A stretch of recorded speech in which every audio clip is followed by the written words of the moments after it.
Qu'est-ce qui fait la différence entre un photographe professionnel, un expert de la photographie et un débutant? Simplement, vous mettez le photographe expert devant n'importe quelle situation, n'importe quel sujet, il arrivera à en faire une photo intéressante, souvent originale. Prendre des photos originales de sujets communs est un défi. Nous allons voir aujourd'hui 5 conseils pour vous aider à prendre des photos originales de sujets courants. Premier conseil, changez de perspective. Ne photographiez pas toujours à hauteur d'yeux. L'angle que vous allez mettre dans une photo aura du sens. Quand on débute en photographie, on peut avoir tendance à tout simplement mettre l'appareil devant ses yeux et à donner un angle à sa photographie sans se préoccuper du niveau sur lequel on se place, sans se préoccuper de l'angle qui est donné à la photographie qui va être perçu par le spectateur et qui va être perçu sur la photographie. Ce que je vous propose, c'est d'avoir conscience de ça, d'avoir conscience de l'angle que vous mettez et de ne pas toujours vous mettre à hauteur de vos yeux, mais de penser à quel niveau vous allez vous mettre par rapport à votre sujet.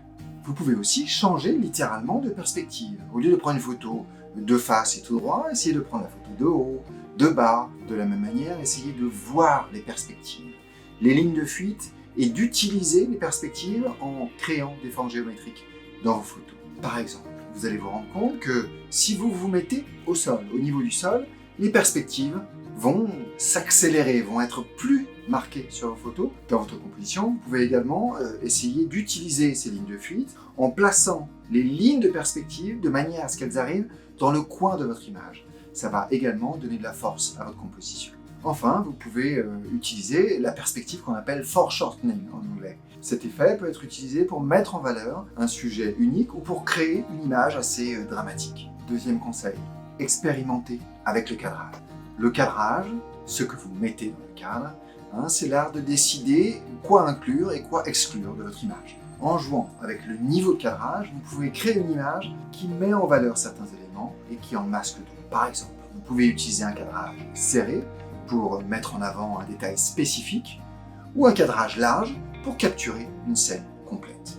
Observez le premier et l'arrière-plan. Essayez de superposer des scènes ou des sujets qui sont sur des plans différents. D'une manière générale, demandez-vous si votre composition a un bon équilibre. C'est ce qui rendra un plan large, avec beaucoup de contexte, agréable à regarder.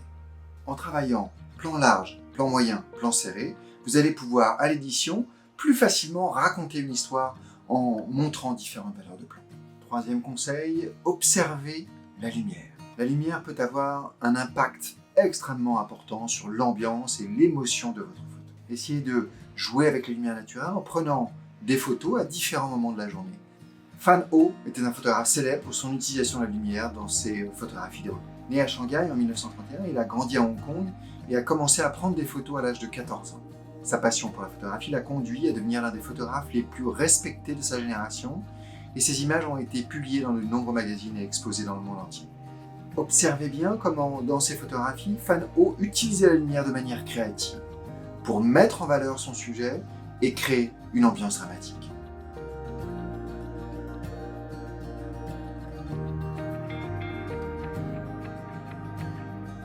En utilisant des sources de lumière non conventionnelles, il a réussi à capturer des moments uniques et dramatiques qui ont captivé les gens sur plusieurs générations.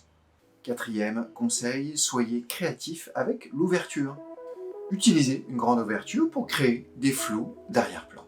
Avec une petite profondeur de champ, le focus devient un moyen de hiérarchiser vos informations et d'attirer l'attention sur un élément précis, là où est votre focus. Cet effet est souvent utilisé pour mettre en valeur un sujet unique en le faisant ressortir de l'arrière-plan et par voie de conséquence très souvent utilisé en portrait.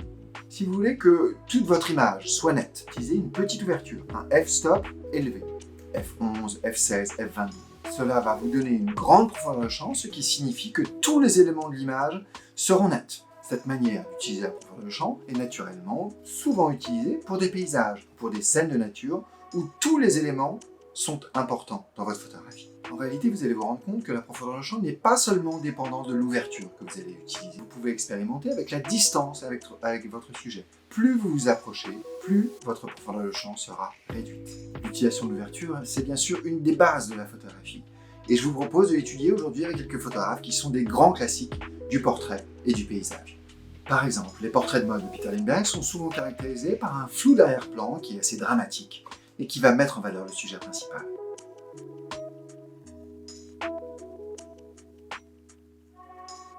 De son côté, Ansel Adams est connu pour ses paysages épiques, avec une grande profondeur de champ qui capture tous les détails de la scène.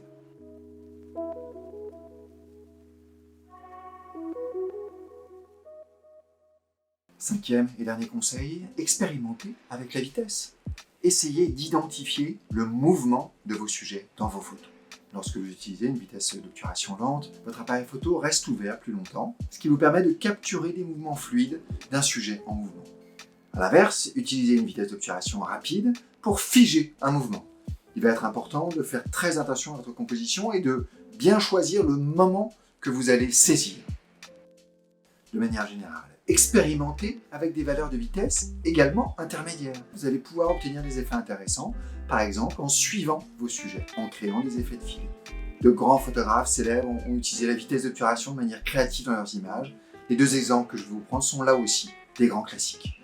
En photographie de rue, Henri Cartier-Bresson, qui n'est plus à présenter, utilisait souvent des vitesses d'obturation rapides pour figer le mouvement et capturer des moments uniques et dramatiques.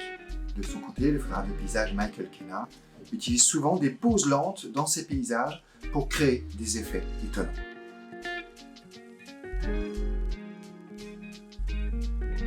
Ce sont des manières très classiques d'utiliser la vitesse. N'ayez pas peur d'expérimenter, de tester les vitesses intermédiaires ou d'aller à contre-courant.